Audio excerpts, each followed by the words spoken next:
मंगलम भगवान वीरो मंगलम गौतमो गणी मंगलम कुंद कुंदार्यो जैन धर्मोस्तु मंगलम सर्वमंगलमांगल्यम सर्वकल्याणकारकम प्रधानम सर्वधर्माणां जैनं जयतु शासनम।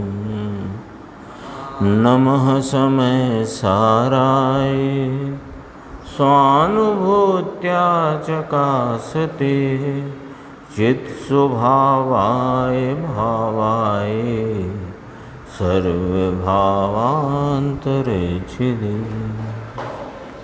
श्री समय सार जी परमागम ग्रंथ है और इसके परिशिष्ट के रूप में एक स्यादवाद अधिकार की चर्चा अपनी चली और 265 गाथा में 265 कलश में स्यादवाद का फल बताते हुए आचार्य अमृतचंद्र भगवान ने उस अधिकार को पूर्ण करके अब यहाँ उपाय उपेय भाव की चर्चा प्रारंभ की है। तो 265 अपना जो कलश था उसके ठीक नीचे ही वह चर्चा है।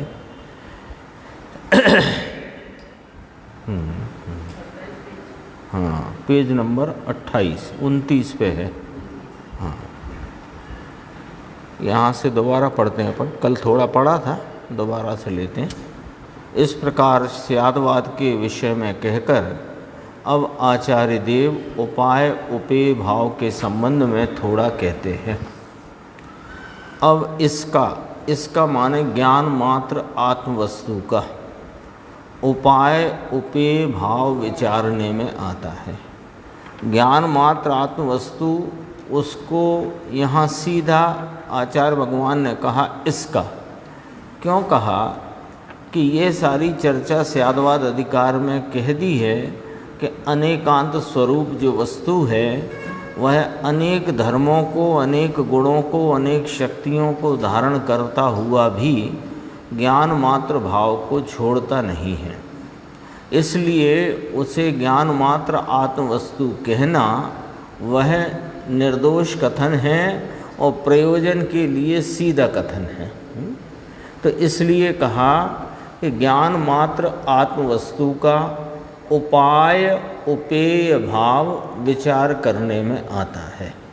अर्थात आत्मवस्तु ज्ञान मात्र होने पर भी उसके उपायपना और उपेयपना दोनों किस रीति से एक आत्मवस्तु में घटित हो जाते हैं, ये चर्चा यहाँ पर आचार्य परमात्मा अमृतचंद्र भगवान ने यहाँ रखी है कि आत्मवस्तु एक ही वस्तु, उसी में उपायपना घटित होता है, उसी में उपेयपना घटित होता है।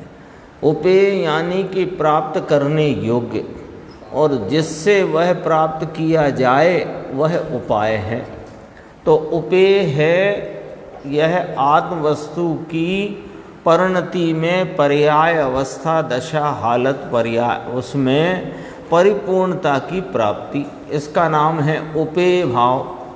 और उसका जो उपाय, उसकी प्राप्ति का जो मार्ग वह उपाय है।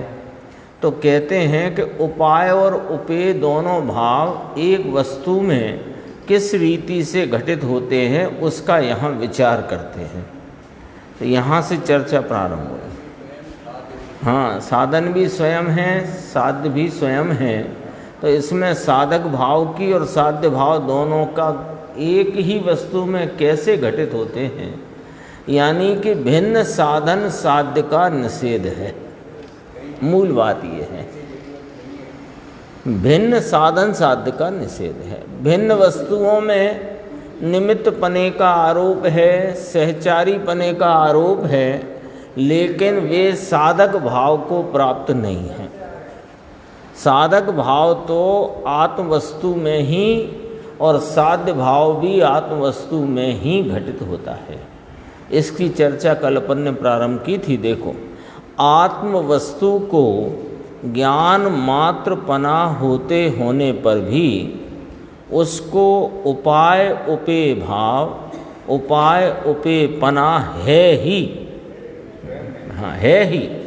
आत्मवस्तु को ज्ञान मात्र होने पर भी, क्यों, ये क्या कहना चाहते हो आप कि देखो जिनेंद्र परमात्मा, उनका आगम, उनके सूत्र कहते हैं सम्यक दर्शन ज्ञान चारित्राणी मोक्ष मार्ग, यानी श्रद्धा की का सम्यकपना, ज्ञान का स्वरूप संचेतनपना और चारित्र की लीनता रूप परिणति, ये मोक्ष मार्ग कही गई है और उसके द्वारा परिपूर्ण अवस्था प्राप्त होती है। तो ये जो तीन कहे गए हैं ये भी मुख्यता से कहे गए हैं खरेखर तो, बाकी तो सर्वगुणों की निर्मल आंशिक परिणति उत्पन्न होती है और वही आंशिक परिणति बढ़कर के पूर्णता को प्राप्त होती है ना। तो फिर जब अनंत गुणों की प्रकटता और उनकी पूर्णता, अथवा संक्षेप में रत्नत्रय के रूप में कहें तो सम्यक दर्शन ज्ञान चारित्र रूप प्रकटता और उसकी केवल ज्ञान केवल दर्शन आदि रूपता से पूर्णता, या सिद्धत्व भाव की प्राप्ति रूप पूर्णता, ये एक ज्ञान मात्र वस्तु में ही कैसे घटित हो जाता है, ये थोड़ा विचार कराते हैं कि आत्मवस्तु को ज्ञान मात्र, ये हो गया था कि होने पर भी उसको उपाय उपेयपना है ही, सिद्ध किया। सिद्ध करना मतलब सिद्ध करना है तो पहले घोषित कर दिया, अब घटित करते हैं। देखो, कारण कि वह एक होते होने पर भी स्वयं साधक रूप से और सिद्ध रूप से, ऐसे दोनों रूप से परिणमता है। कौन? आत्मा। ज्ञान मात्र आत्म वस्तु स्वयं ही साधक रूप से और स्वयं ही सिद्ध रूप से या साध्य रूप से, ऐसे दोनों रूप से वह आत्म वस्तु स्वयं परिणमती है। अब उसका स्पष्टीकरण, उसमें जो साधक रूपता है वह उपाय है और जो सिद्ध रूप परिपूर्णता प्राप्ति है पर्याय में वह उपेय है। इसलिए यहाँ तक अपन ने कल पढ़ा था, इसके आगे अपन अब चर्चा देखो, गंभीर है चर्चा, बहुत गंभीर है और बहुत व्यापक चर्चा है। देखो, इसलिए अभी अपना फ्लैशबैक दिखाएंगे। इसलिए अनादिकाल से मिथ्या दर्शन ज्ञान चारित्र द्वारा, मिथ्या दर्शन मिथ्या ज्ञान और मिथ्या चारित्र द्वारा स्वरूप से च्युत होने के कारण संसार में भ्रमण करता। ये फ्लैशबैक है। स्वयं ही अपने स्वरूप से च्युत है और च्युत होने का कारण कहा कि मिथ्या दर्शन ज्ञान और चारित्र है ना। ऐसे मिथ्या ज्ञान चरण बस भ्रमत भरत दुख जन्म मरण, छेड़ाला में कहा है, यही वाली बात है। ये बता दिया, संसार में परिभ्रमण कर रहा है स्वरूप से च्युत होने के कारण। तो ऐसा जो जीव अनादि से स्वयं अपने स्वरूप से च्युत है, मिथ्या भ्रांति, अज्ञान और बहिर्मुखता है ना, मिथ्या चारित्र इसमें डाल दो, है ना, बहिर्मुखता। तो मिथ्या भ्रांति, अज्ञान और बहिर्मुखता कहो कि मिथ्या दर्शन, मिथ्या ज्ञान, मिथ्या चारित्र कहो, तो उसके द्वारा ये अनादि से च्युत होता हुआ आया तो इसका कोई हल है कि नहीं कि हाँ ये ही जीव जो अनादि से भ्रांति में पड़ा था, वही यदि इस भ्रांति को दूर करके, अज्ञान रूप अंधकार को दूर करके ज्ञान रूपी सूर्य का उदय होकर स्वरूप में लीनता रूप परिणमन करे तो स्वयं साधक भाव से परिणमता है और उस साधक भाव की पूर्णता रूप स्वयं साध्य भाव से परिणमता है। अब यहाँ साधक भाव की चर्चा करते हैं। देखो, क्योंकि कौन आया है यानी आदिनाथ भगवान सिद्ध हैं कि हाँ हैं, तो वे किस प्रकार उन्होंने उस सिद्धत्व रूप उपेय को प्राप्त किया कि मोक्ष मार्ग रूपी उपाय के द्वारा प्राप्त किया।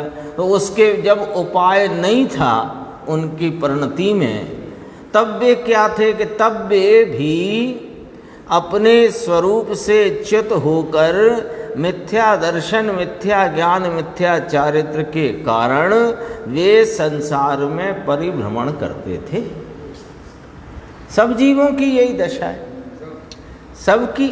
कोई अनादि से सिद्धत्व लेकर के बैठा नहीं है, सब स्वरूप से च्युतपने को लेकर बैठे हैं अनादि से, लेकिन वह स्वरूप में स्वरूप की पहचान होकर उसकी प्रतीति, उसका संचेतन और उसमें लीनता के द्वारा वे साधक भाव में परिणमित होकर साध्य भाव को प्राप्त करते हैं। ये बात यहाँ समझाएंगे। देखो, सुनिश्चलपने ग्रहण किए हुए व्यवहार सम्यक दर्शन ज्ञान चारित्र के पाक के प्रकर्ष की परंपरा द्वारा अनुक्रम से स्वरूप में आरोहण कराने में आते हुए इस आत्मा को लो। हम तो पहले ही कहते थे कि पहले व्यवहार होता है फिर निश्चय होता है। देखो इसमें लिखा कि नहीं लिखा कि हम तो पहले ही कहते आए हैं, आप बात ही नहीं मानते, अब आखिर में आके मानी। 415 गाथा और परिशिष्ट और 47 शक्तियाँ और स्यादवाद अधिकार और अब उपाय उपेय की बात आई तो आप स्वयं कहने लगे कि देखो, स्वयं कहने लगे व्यवहार सम्यक दर्शन ज्ञान चारित्र के पाक के प्रकर्ष की परंपरा द्वारा अनुक्रम से स्वरूप में आरोहण कराने में आते हुए इस आत्मा को। तो कहे भैया कहा तो है पर समझो उस बात को, पहले ही शब्द से समझना शुरू करो। सुनिश्चल पने ग्रहण किया हुआ, लो। सुनिश्चल पने ग्रहण किए हुए का अर्थ क्या है कि जिसने पहले अपने इस आत्म तत्व को पहचान कर उसकी सम्यक प्रतीति, उसके स्वरूप संचेतन और उसकी लीनता रूप निश्चय सम्यक दर्शन ज्ञान चारित्र रूपी रत्नत्रय सुरभि को अपनी परिणति में प्रकट किया है, खरेखर तो उसने व्यवहार सम्यक दर्शन ज्ञान चारित्र को प्राप्त किया है। अर्थ तो निकालना पड़ेगा ना। सुनिश्चलपने, आत्मा के अनुभव बिना व्यवहार आया कहाँ से?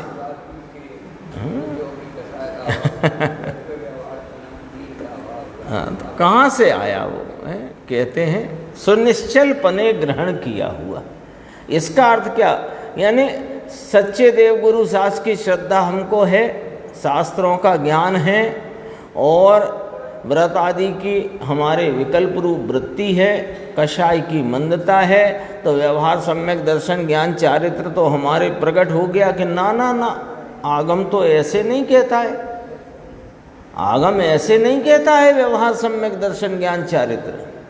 वो ये कहते हैं आगम कि जिसने अपने आत्म तत्व को पहचान कर उसका आलम्बन लेकर उसके स्वरूप के आनंद आदि भावों को पर्याय में प्रकट करके उस पर्याय के वेदन में आत्म तत्व की प्रतीति करी है, स्वरूप का संचेतन किया है और उसमें लीनता रूप परिणमन किया है, उसके अब जो शेष राग आदि हैं देवगुरु शास्त्र आदि के प्रति के, उनका नाम व्यवहार सम्यक दर्शन ज्ञान चारित्र है। ऐसा आप कैसे कहते हो कि हम नहीं कहते? गाथा नंबर 47 नेमी चंद्र जी सिद्धांत चक्रवर्ती द्रव्य संग्रह में फरमाते हैं।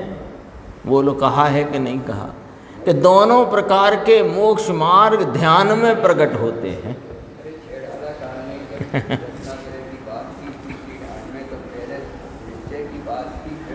हाँ, अब लेकिन इसकी भाषा पढ़ते है ना, ऐसा लगे कि देखो इसमें पहले ही हम तो कह रहे थे कि व्यवहार साध्य है, साधक है और निश्चय साध्य है, और यहाँ भी यही बात आई कि सुनो सुनो, सुनिश्चल पने ग्रहण किए हुए। अभी तो और गंभीरता है, समझना। व्यवहार सम्यक दर्शन ज्ञान चारित्र। अब यहाँ तक अपन ने अर्थ किया कि व्यवहार सम्यक दर्शन ज्ञान चारित्र ग्रहण कब और कैसे होता है। सुनिश्चल पने शब्द डाला है ना, तो इसमें अर्थ निकल करके आया कि स्वरूप की प्रतीति संचेतन और लीनता के द्वारा प्राप्त जो निर्मल परिणति है, उसके द्वारा जो साधक भाव प्रकट हुआ, उसको जो रागादि शेष हैं उनका नाम व्यवहार सम्यक दर्शन ज्ञान चारित्र अनुकूल होने के कारण कहा जाता है। है ना, ऐसा हाँ होता है, क्योंकि साधक तो फिर सीधी साध्य भाव की प्राप्ति तो हो नहीं जाती है। अब दूसरी बात, आगे बढ़ते हैं। उसके किसके व्यवहार सम्यक दर्शन ज्ञान चारित्र के पाक के प्रकर्ष की परंपरा द्वारा। अब इसका अर्थ समझना है। पाक के प्रकर्ष की परंपरा, वह व्यवहार रत्नत्रय रूप जो रागादि रूप परिणति है, उसका पाक और पाक का प्रकर्ष और प्रकर्ष की परंपरा। अब देखो जी, पाक कहाँ से आया। अब अपने को पहुँचना पड़ेगा जरा मुनि दशा की तरफ, है ना, क्योंकि साधक भाव की उत्कृष्टता तो मुनियों के गिनी गई है। यद्यपि कि साधक भाव उत्पन्न होता है चौथे गुण स्थान में, लेकिन साधक भाव की जो उत्कृष्टता है वो मुनिपने में गिनी गई है। ठीक है, तो अब ये व्यवहार सम्यक दर्शन ज्ञान चारित्र का पाक दरअसल में मुनिराज को छठवें गुण स्थान में आया है। क्यों? वे छठवें गुण स्थान में कैसे पहुंचे हैं कि सातवें गुण स्थान के द्वारा। छठवा ऐसे आता ही नहीं, स्पष्ट है। गुण स्थान परिपाटी पढ़ लेना। हाँ। पहले से चौथा, फिर पांचवा, फिर सातवां और छठवा और सातवां और छठवा, और कोई की विशेष पुरुषार्थ हो तो फिर आगे बढ़े। हाँ, एक सामान्य बात करिए, एक सामान्य विवक्षा की अपेक्षा चौथा पांचवा सातवां, चौथा सातवां पांचवा सातवां ऐसा भी होता है, लेकिन सातवें बिना छठवां नहीं होता। पॉइंट अपना तो ये है, ठीक है ना। तो ये व्यवहार सम्यक दर्शन ज्ञान चारित्र जो खरेखर चौथे में भी प्रकट हो गया था और पांचवें में भी उसने वृद्धि को प्राप्त हुआ था। व्रतादि आए थे, एक देश व्रतादि, लेकिन वह मुनिराज की दशा में सातवें गुण स्थान पूर्वक जो महाव्रत आदि के विकल्प हैं, वो व्यवहार सम्यक दर्शन ज्ञान चारित्र का पाक का प्रकर्ष है। प्रकर्ष माने उत्कर्ष होता है ना, तो उत्कर्ष में यहाँ उत्कर्ष भाव में प्रविशेषण लगा दिया, विशेष उत्कर्ष। तो ये व्यवहार सम्यक दर्शन ज्ञान चारित्र किसको पका? मुनिराज को। कहाँ पर? छठवें गुण स्थान में। छठवा कैसे आया? सातवें पूर्वक। अब अगला शब्द है परंपरा द्वारा। परंपरा द्वारा का क्या अर्थ निकलता है कि वह घटता जाता है। परंपरा शब्द है वह अभाव रूपता को दर्शाता है। सीढ़ियाँ ऊपर चढ़ने में परंपरा कारण है, क्योंकि सीढ़ियों पर चढ़ कर के सीढ़ियों को छोड़ दिया जाता है ना। एक सामान्य उदाहरण लिया। अब परंपरा के द्वारा का अर्थ है कि वह जो छठवें गुण स्थान में व्यवहार सम्यक दर्शन ज्ञान चारित्र, वह जो पक गया था और पक करके प्रकर्ष भाव को प्राप्त हुआ था, वह घटता जाता है। उसके अभाव होते हुए अनुक्रम से स्वरूप में आरोहण। अब स्वरूप में आरोहण कहो कि श्रेणी आरोहण कहो, तो वो कैसे होएगा कि वो जो छठवें संबंधी पाक का प्रकर्ष हो गया था वह घटने लग गया। यानी अभी सातवें से सातिशय सातवें में आकर आठवें में गए तो वहाँ पर रागादि भाव है घटता हुआ, घटता है कि नहीं है कि बढ़ता है, इसके लिए परंपरा शब्द का प्रयोग है। घटता हुआ तो वो घटता हुआ है और अनुक्रम से स्वरूप में आरोहण कराने में आता हुआ, राग नहीं, राग का घटना राग का घटना वह इस आत्मा को स्वरूप में आरोहण कराता हुआ है। लिखा ना, यहाँ तक अपन ने पढ़ लिया था, स्वरूप में आरोहण कराने में आते इस आत्मा को। तो अंतर्मग्न, अब देखो उसमें जो आरोहण चल रहा है उसमें क्या है कि वो परिणति अंतर्मग्न है। वो जो अंतर्मग्न परिणति है खरेखर साधक भाव उसको कहा है, व्यवहार को नहीं कहा है साधक भाव। देखो इसी में आएगी, हाँ, अंतर्मग्न जो निश्चय सम्यक दर्शन ज्ञान चारित्र रूप भेद, वह भी उनके द्वारा स्वयं साधक रूप से परिणमता ले। आत्मा उनके द्वारा स्वयं साधक रूप से, यहाँ साधक शब्द डाला, उपाय शब्द यहाँ डाला, उपाय उपेय कहो, साधक साध्य कहो। तो उपाय शब्द का प्रयोग वहाँ नहीं किया व्यवहार सम्यक दर्शन ज्ञान चारित्र में। क्यों नहीं किया कि यहाँ तो बात ये सिद्ध की जा रही है कि साधक भाव और साध्य भाव आत्मवस्तु में होते हैं, और ये व्यवहार जितना भी है सम्यक दर्शन ज्ञान चारित्र रत्नत्रय, ये पराश्रित भाव है, पराश्रित भाव है। पराश्रित होने से वो आत्मा का भाव ही नहीं गिना जाता। क्यों कि वो देव गुरु शास्त्र की श्रद्धा, शास्त्र का ज्ञान और व्रतादि विकल्प, बताओ इसमें पराश्रय पराश्रय पराश्रय है कि नहीं, है ना? तो उसको साधक में नहीं गिनना है, लेकिन साधकता के साथ ये रहता है ये बताना है। होता ही नहीं ऐसा नहीं है होता तो है, लेकिन वह आलम्बन भूत नहीं, रखने के लिए नहीं, कर्तव्य रूप नहीं, पर होता है। और जब वह घटता हुआ होता, देखो पाक का प्रकर्ष लिया ना तो वहाँ छठे गुण स्थान तक कह दी बात को। इसके बाद वह नियम से घटता हुआ है और उसके घटते हुए भाव इधर। अब तीन चीजें एक साथ चल रही हैं, स्वरूप की स्थिरता में वृद्धि, शुद्धि की वृद्धता, वृद्धिपना और अशुद्धता का घटना, और कर्म निमित्त में कर्मों का खिरना, एक साथ चल रहा है। वो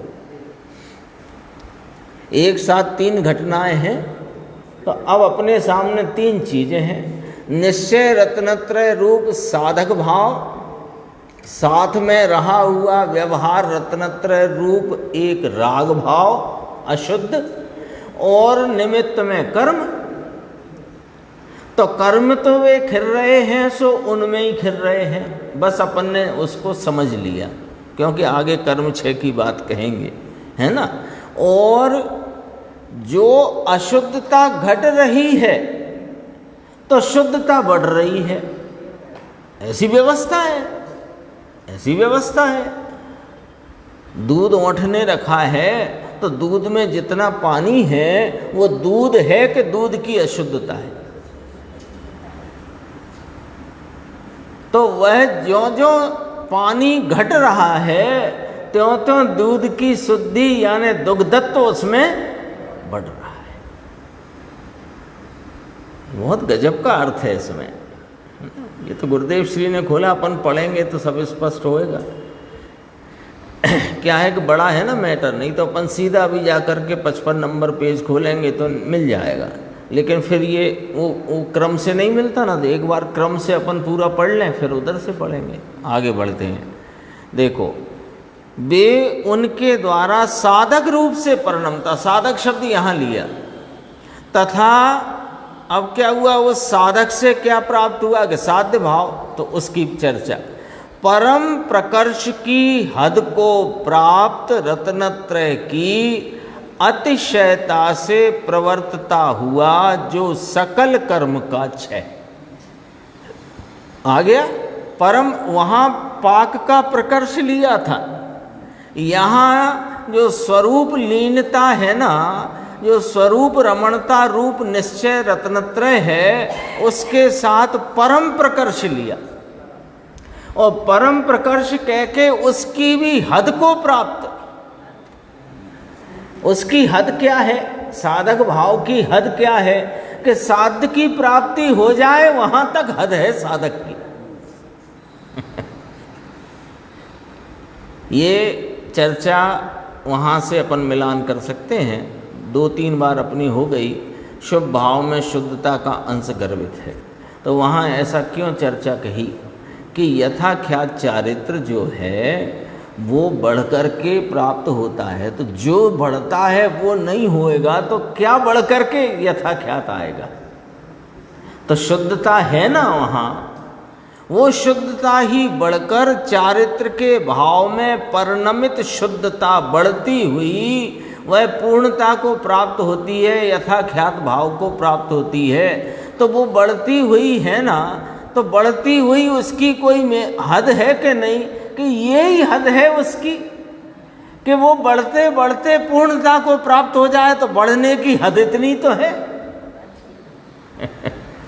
एक एक शब्द कीमती है आचार्य भगवान का। ये परम प्रकर्ष की हद को प्राप्त हो गया। कौन? वह निश्चय रत्नत्रय रूप स्वरूप की प्रतीति, स्वरूप संचेतन और स्वरूप की रमणता। तो यहाँ अब रमणता की मुख्यता है।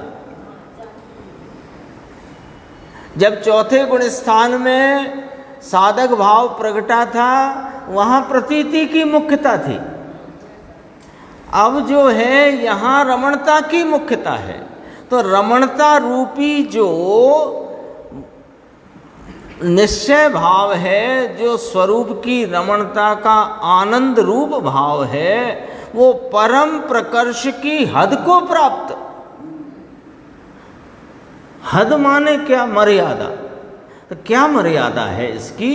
अरे पूर्णता हो जाए यहां तक की मर्यादा है। बोलो, स्वरूप की रमणता, यानी कहा ना कि धर्म ध्यान स्वरूप की एकाग्रता, शुक्ल ध्यान एकाग्रता की उग्रता। वो उग्रता की हद कितनी कि वो ज्ञान ज्ञान में ही समाहित हो गया। अब आगे बढ़ते, एक एक शब्द समझना। रत्नत्रय की अतिशयता से प्रवर्तता हुआ, वो परम प्रकर्ष की हद को प्राप्त रत्नत्रय की अतिशयता से प्रवर्ता, जो सकल कर्म का क्षय। ये निमित्त की बात करी अपन ने अभी, निर्जरा के संदर्भ से भी निमित्त की बात करी थी ना। तो वही जैसे यहाँ हद है तो उधर भी हद हो गई, वो भी कर्म सब क्षय को प्राप्त हुआ। तो उससे प्रज्वलित नाम दीप्यमान हुआ है, जो अस्खलित विमल स्वभाव भाव। विमल माने अति निर्मल, स्वभाव भाव। अति निर्मल स्वभाव अनादि अनंत है, और भाव में उसकी अति निर्मलता प्रकट हुई तो कहा अस्खलित। अब वो स्खलन को प्राप्त नहीं होगी निर्मलता, वो सिद्धत्व भाव को प्राप्त। जो स्वरूप अनादि अनंत निर्मल है, उसकी अनंत निर्मलता जो पर्याय में प्रकट हो गई, वो अस्खलित है, वो स्खलित नहीं होती है। 3-4 बार पढ़ा तो ऐसा लगे कि एक एक शब्द कितना चुन चुन के रखा गया है यहाँ पर। अस्खलित विमल स्वभाव भाव, ये पर्याय में ही प्रगटा है ना। वो साधक भाव भी पर्याय में प्रगटा था ना, और ये भी पर्याय में प्रगटा है ना। किसकी पर्याय में? वही ज्ञान मात्र आत्म वस्तु की। विमल स्वभाव उस पने द्वारा अस्खलित दैदीप्यमान अस्खलित विमल स्वभाव भाव के पने द्वारा स्वयं सिद्ध रूप से परिणमता। कौन परिणम गया सिद्ध रूप से? वह ज्ञान मात्र आत्म वस्तु। एक ही ज्ञान मात्र उपाय उपेय भाव को साधता है। लो, वही एक ज्ञान मात्र आत्म वस्तु वही उपाय भाव को साधती है, वही उपेय भाव को साधती है। ये उपेय है, सिद्धत्व है, अति अस्खलित विमल स्वभाव भाव उसके द्वारा स्वयं सिद्ध रूप से परिणम गया। कौन? कि वही ज्ञान मात्र आत्म वस्तु। कौन सी? कि जो मिथ्या दर्शन, मिथ्या ज्ञान, मिथ्या चारित्र के कारण अपने स्वरूप से च्युत होकर के संसार परिभ्रमण में पड़ा हुआ था, वही आत्म वस्तु। क्या बात है! एक आत्म वस्तु में बाधकता अनादि से आई, बाधकता मिट गई, साधकता प्रकट हुई, और साधकता की हद को प्राप्त, हद पूर्ण होकर के वह साध्य भाव प्रकट हुआ। एक आत्म वस्तु तो खुशखबरी है। हाँ, वही लौट निज में आई है। क्या गजब की बात है! कितनी बड़ी खुशखबरी है।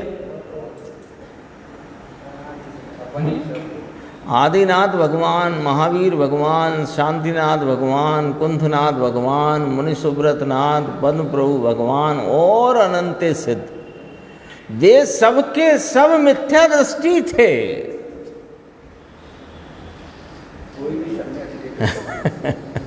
सबका पीहर तो निगोद है। तो हम मिथ्या दृष्टि हैं तो घबराने की जरूरत नहीं है, इसे दूर करने की जरूरत है। अब मिथ्या तो क्या दर्शन मोहिनी के का उदय तीव्र चल रहा है, तो तेरे में चल रहा है कि उसमें चल रहा है? बताओ, समझ लो भैया। आगम पढ़ने की जो शैली और जो तरीका हमें गुरुदेव ने सिखाया है, उस रीति से पढ़ना नहीं सीख पाए तो फिर गुरुदेव के भक्त होना बेकार है। हाँ, सीधी। हाँ।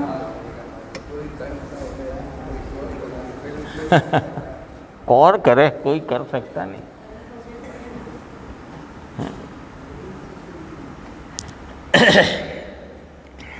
कितना कहा, आज सुबह आधा स्वयं विकार करता है।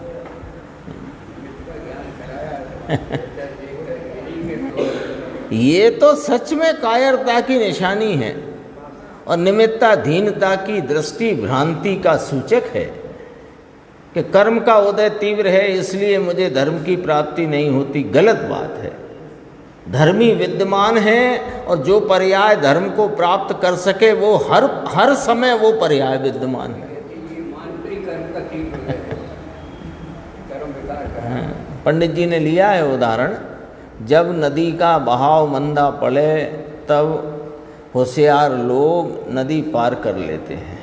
तो ये भाई साहब कहने लगे कि अब हम तो भैया नदी के बहाव की मंदता के इंतज़ार में हैं। अरे वे ये कह रहे हैं कि अभी नदी का बहाव मंद है। जो तुम ये बात सुन रहे हो तो तेज प्रवाह में थोड़ी सुन रहे हो। हाँ, और फिर तुम्हें ये बात कान में पड़ती है। गुरुदेव कितना कहते हैं, भाग्यशाली ने तो काने पड़े। भाग्यशाली माने कोई धन दौलत का भाग्य यहाँ नहीं बताया जाता जिनेंद्र, पर वो तो हाँ वो तो सब कचरा कूड़ा है। यहाँ तो खरेखर भाग्य नाम भली होनहार भाग्य शब्द है ना, वो भाग्य शब्द का जो अर्थ है भवने योग्य, भू धातु में से निकला है भाग्य शब्द, भवने योग्य। तो भवने योग्य है उसे भाग्य कहते हैं। तो तेरे तो सिद्धत्व तो भवने योग्य है ना। यदि सिद्धत्व नहीं होगा तो किसे होगा? वे 608 में अपना नंबर है, वो कौन से वाले 6 महीने 8 समय में होए उसकी चिंता छोड़ दो, पर 608 में अपना नंबर है इतने में तो उत्साह हाँ द्विगुणित नहीं चौगुणित हो जाए क्या सारा समय चला जाता है ना धन कमाने और धन की रक्षा और धन का व्यय में। कमाना, रक्षा करना और खर्चा करना, और तीसरा बता दो चौथा क्या काम, सारा जीवन चला जाता है। और जो खरेखर आपके पुरुषार्थ से आता नहीं, आपके पुरुषार्थ से रहता नहीं, और आपके पुरुषार्थ से जाता नहीं न चतुराई से, न पुरुषार्थ से, न कोई होशियारी से। आने वाला आता है, रहने वाला रहता है, जाने वाला जाता है। ये तो वही मैं करूं ये जज्ञान से सकटनो भार जेम स्वांता ने, ये चल रहा है। गजब का है। देखो अब इसका भावार्थ यहाँ अपन पढ़ लेते हैं तो इससे ये सारा विषय अपने सामने और सहज हो जाएगा, सरल हो जाएगा। यह आत्मा अनादिकाल से मिथ्या दर्शन ज्ञान चारित्र के कारण संसार में भ्रमण करता है। वह माने वही आत्मा जो संसार में परिभ्रमण करता है, वह सुनिश्चल पने ग्रहण किए हुए व्यवहार सम्यक दर्शन ज्ञान चारित्र की वृद्धि की परंपरा द्वारा। अब यहाँ आके चक्कर में पड़ जाता है वृद्धि की परंपरा। अरे वृद्धि की परंपरा ही, वृद्धि की परंपरा का अर्थ है कि उसके अभाव द्वारा। परंपरा शब्द है ना, परंपरा कारण जो इतना आगम में जहाँ जहाँ कहा गया है उसे अभाव रूप कारण समझना। हाँ, अभाव ही करेगा, वो करना तो चाहता नहीं। यानी कई जगह अपन पढ़ चुके हैं, सुन चुके हैं, विचार चर्चा कर चुके हैं कि मुनिराज महाव्रत पालते नहीं हैं। वे तो आ पढ़ते हैं और वो आते हैं, ये एक व्यवस्था है साधक भाव की, लेकिन वे करने चाहिए ऐसा जिसको होए वो मुनि रह नहीं सकता, मुनि नहीं रह सकता। जिस क्षण ये 5 महाव्रत मुझे पालने चाहिए, दृष्टि ऐसी हुई, मुनिपना खत्म, गुणस्थान पहला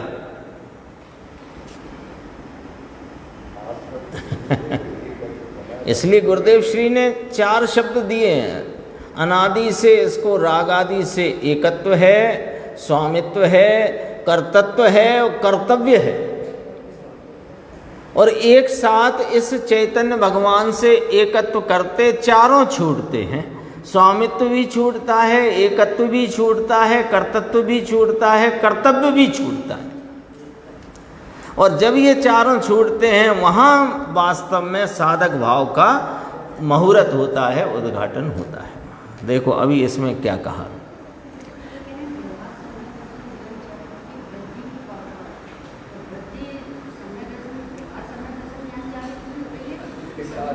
अब देखो ना, इसमें देखो अपन ऊपर कर चुके ना इसका अर्थ, पाक के प्रकर्ष की परंपरा द्वारा अपन अर्थ कर चुके ना इसका, पाक के प्रकर्ष। वो पाक के प्रकर्ष को ही यहाँ पर वृद्धि की परंपरा कहा। तो अपन ने ये भी विचार कर लिया कि चौथे गुण स्थान में प्रकट होता है व्यवहार सम्यक दर्शन ज्ञान चारित्र। क्यों कि ध्यान में प्रकट होता है, ये बात नेमिचंद जी सिद्धांत चक्रवर्ती साहब ने बताई है। अब जो प्रगटा है वो कब तक प्रकर्ष को प्राप्त होता है कि छठवें गुण स्थान तक, ये उसकी हद है, ये उसकी हद है। हाँ, उसकी वृद्धि है।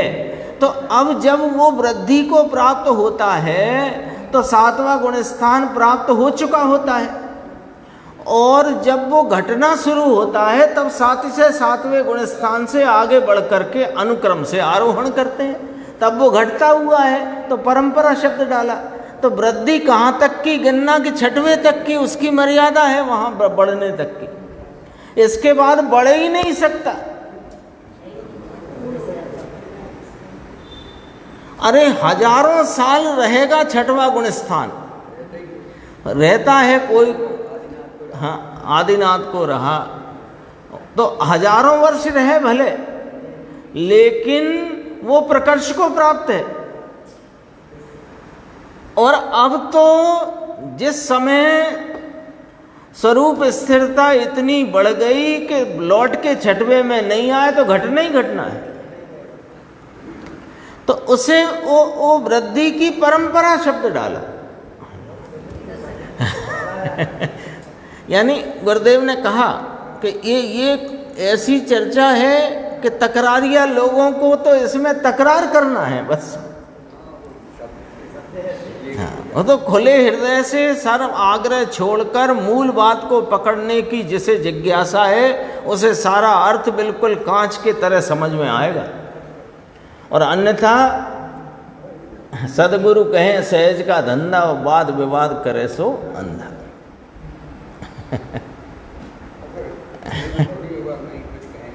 हाँ, ऐसा तो है नहीं, परंपरा शब्द है ना, उसका अर्थ देखो।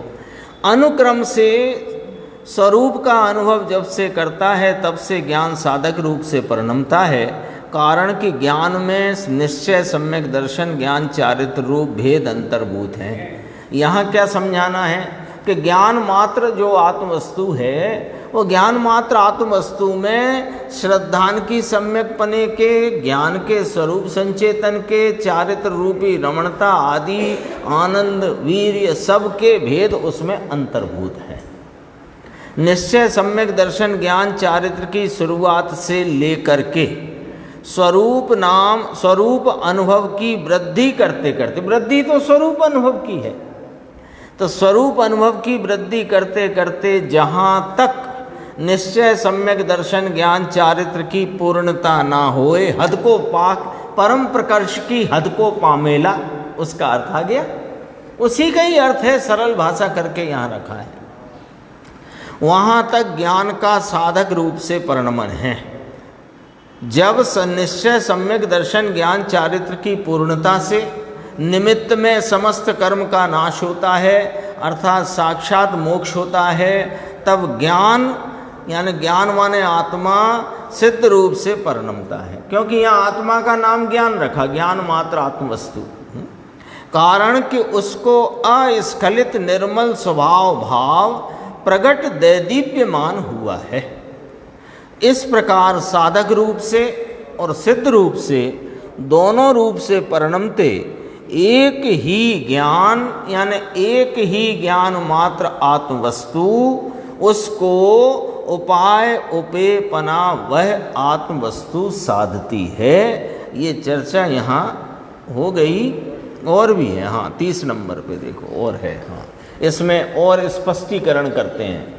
जो अपने पीछे शब्द आ गया ना, व्यवहार सम्यक दर्शन ज्ञान चारित्र की वृद्धि के द्वारा परंपरा, उसका खुलासा यहाँ मिलेगा। अब देखो, इस प्रकार दोनों में, उपाय में ऐसे ही उपेय में क्या सिद्ध हुआ, अभी पीछे क्या सिद्ध हुआ कि ज्ञान मात्र आत्मवस्तु को दोनों भाव घटित होते हैं, यानी स्वरूप की रमणता रूप साधक भाव और साधक भाव की पूर्णता से प्राप्त जो साध्य भाव, वे दोनों ही भाव से आत्मा ही परिणमता है।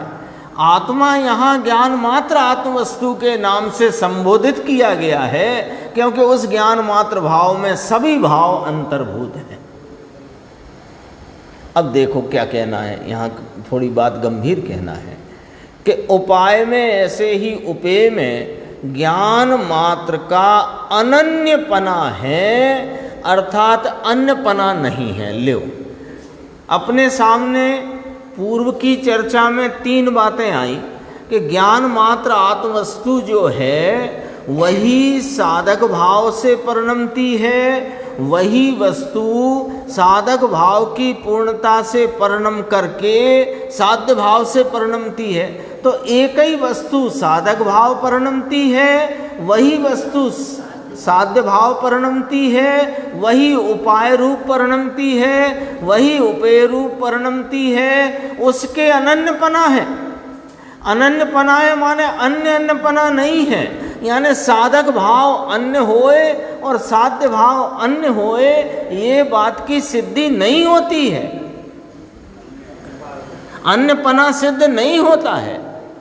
तो भिन्न साधन और भिन्न साध्य का यहाँ कोई भी सिद्धि होती ही नहीं है। इसलिए सदा ही अस्खलित एक वस्तु का, हाँ, ये सदा ही अस्खलित है वस्तु, अपने अनंत ज्ञानादि स्वभाव स्वरूप ज्ञान मात्र आत्म वस्तु सदा ही अस्खलित है, अस्खलित है। इसके स्वभाव का स्खलन नहीं होता कभी। ज्ञान मात्र आत्मवस्तु का निष्कंप ग्रहण करने से लो, इसलिए सदा ही अस्खलित एक वस्तु यानी ज्ञान मात्र आत्मवस्तु का निष्कंप ग्रहण करने से मुमुक्षुओं को, कि जिनको अनादि संसार से भूमिका की प्राप्ति नहीं हुई होए, उनको भी तत्क्षण ही भूमिका की प्राप्ति होती है। लो, ये भूमिका का भी अर्थ आ गया। लो, भूमिका का भी अर्थ आ गया। कहते हैं ना भूमिका, तो भूमिका के अनुसार तो कम से कम इस प्रकार होना चाहिए, इस प्रकार। अरे भूमिका होती यहाँ से प्रारंभ है, इसके पहले दलदल है। 9वें ग्रैविक तक ले जाने वाला परिणाम भी दलदल है, कीचड़ है, भूमिका नहीं है। कोई प्रकार की शुभ भावों से, मंद कषाय रूप वृत्ति से कोई प्रकार से कोई भूमिका आती है कि नहीं नहीं, उस उधर भूमिका है ही नहीं। वे भूमिका वाले को होते हैं, उनमें भूमिका नहीं होती है। जिसको स्वरूप का ऐसे सदा अस्खलित एक वस्तु का निष्कंप ग्रहण करने से, निष्कंप ग्रहण का अर्थ है कि परिपूर्ण स्वरूप को परिपूर्ण प्रतीति में लेने से, ये यहाँ भूमिका तत्क्षण प्रकट होती है। अब इस भूमिका वाले को जो अनुकूल शेष राग का जो भाव है, उसमें जो अनुकूल राग है, उसे भूमिका के अनुसार का राग कहने में आया है। राग से भूमिका नहीं मिलती, भूमिका वाले को राग होता है, उसे भूमिका का राग कहते हैं। हो गई बात स्पष्ट? देखो और देखो, इसमें पहले क्या कहा था? अनादि संसार से भूमिका की प्राप्ति नहीं हुई हो, उनको भी तत्क्षण ही भूमिका की प्राप्ति होती है। फिर उसमें ही नित्य मस्ती करते वे मुमुक्षुओं के जो स्वयं से ही क्रम रूप और अक्रम रूप प्रवर्तते अनेक अंत नाम अनेक धर्म की मूर्ति है। अनेकांतमय मूर्ति कहा ना इसको। बात को वहाँ तक क्यों ले जाते हैं कि ज्ञान मात्र कहने से कोई हम अनेक धर्मों का निषेध नहीं है यहाँ पर। तो उस बात को भी यहाँ सामने रख दिया। क्या गजब की बात करी, देखो उसमें ही नित्य मस्ती करते। ले उधर तो वे मस्ती करते हैं। वे जो भूमि का नाम अपने ए सदा अस्खलित एक वस्तु स्वरूप को जिनने प्राप्त किया, वे उसमें नित्य मस्ती करते हैं। मैं इसलिए 3 बार बोल रहा हूं इसको कि एक कोई बहुत प्रसिद्ध व्यक्ति ने ये कहा था कि छठवां गुणस्थान विश्राम के लिए है।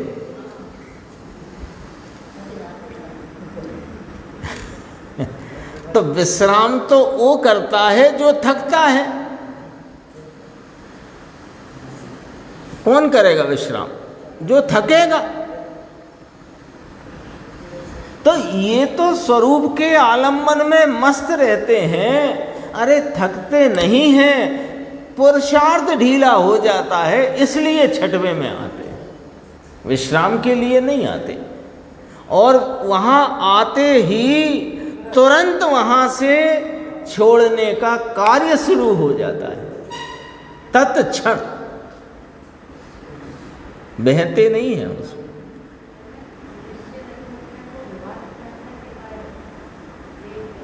हाँ, बहुत गलत फहमियाँ हैं, हम मुमुक्षुओं के अंदर भी हैं। निश्चय रत्नत्रय को टिकाने में व्यवहार रत्नत्रय काम नहीं करता है। निश्चय रत्नत्रय तो स्वयं के आलम्बन में टिकता है, बढ़ता है, फल फूलता है, पूर्णता दिलाता है। और साथ में जो व्यवहार है वो घटता है, वो घटता है तब ये बढ़ता है।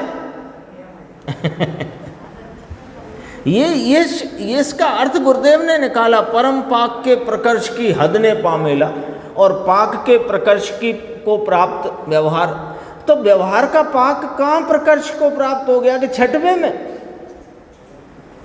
निकाल लो, करना नहीं हो कर लो गुण स्थान की चर्चा, यही नहीं निकले जवाब तो बताना,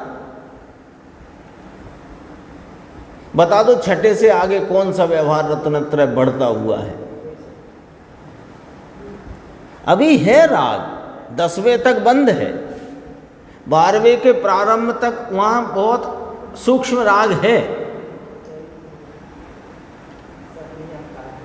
लेकिन वो यदि घटता नहीं है तो घटता है तब तो यहां आरोहण होता है स्वरूप। ये बिल्कुल सैद्धांतिक बात है, अच्छे से समझना चाहिए। नित्य मस्ती करते हुए मुमुक्षु के जो स्वयं से ही, अब वस्तु को यहाँ पर समझाया कि क्रम रूप अक्रम रूप से प्रवर्तते अनेक धर्म की मूर्ति है। कौन? यह ज्ञान मात्र आत्म वस्तु, वह साधक भाव से उत्पन्न होती परम प्रकर्ष की। ये साधक भाव का परम प्रकर्ष क्या है कि कोटि रूप सिद्धि भाव का भाजन होता है। नीचे अर्थ दिया है कोटि रूप का, अंतिमता। कोटि, यहाँ कोटि शब्द का एक अर्थ तो करोड़ होता है। कोटि माने वह कोटि के बस लास्ट कोटि, लास्ट कोटि, उत्कृष्टता, ऊंचे में ऊंचा बिंदु, हद लिया ना इसमें, नीचे फुटनोट में सब लिया। कोटि रूप सिद्धि भाव का भाजन होता है। भाजन होता है मैंने प्राप्त करता है, परंतु जिसमें अनेक अंत अर्थात धर्म गर्भित है। अनेक अंत, अनेकांतमयी मूर्ति कहा ना, तो अनेक अंत कहो कि अनेक धर्म गुण शक्ति कहो, जिसमें धर्म गर्भित हैं, ऐसे एक ज्ञान मात्र भाव रूप इस भूमि को अब जरा उलाहना देते हैं। भैया सब बता दिया तुम्हें, अब भी तुम नहीं समझे तो सुन लो कि एक ज्ञान मात्र भाव रूप इस भूमि को जो प्राप्त नहीं करते, वे सदा ज्ञानी वर्तते हुए ज्ञान मात्र भाव के स्वरूप से अभवन और पर रूप से भवन देखते और श्रद्धते हुए, जानते हुए और आचरते हुए, मिथ्या दृष्टि, मिथ्या ज्ञानी और मिथ्या चारित्री वर्तते हुए उपाय उपेय भाव से अत्यंत भ्रष्ट वर्तते हुए संसार में परिभ्रमण ही करते हैं। ही लिख दिया ना, ही का मतलब कि कभी कोई उपाय हो जाए, शायद दर्शन मोहिनी की कृपा हो जाए, कुछ नहीं होने वाला है ना। यहाँ तो कह दिया कि जिसने नहीं करी वो इसका आलम्बन ले, तो तत्क्षण लिखा कि नहीं लिखा? दोनों तरफ बात करी। ये करो तो तत्क्षण भूमिका की प्राप्ति होगी, और यदि इस भूमिका को प्राप्त करते नहीं तो सदा काल, सदा शब्द डाल दिया सदा अज्ञानी वर्तता हुआ, उपाय उपेय भाव से अत्यंत भ्रष्ट वर्तता हुआ संसार में परिभ्रमण ही करता है। ये चर्चा अपनी पूर्ण हुई। इसमें गुरुदेव का अपन जो खुलासा है उसे धीरे धीरे देखते हुए अपन आगे की स्वाध्याय। हाँ, बीच बीच में छोड़ना पड़ेंगे प्रवचन उसमें। तुम्हें बताई अनंत उपकार है, इसके लिए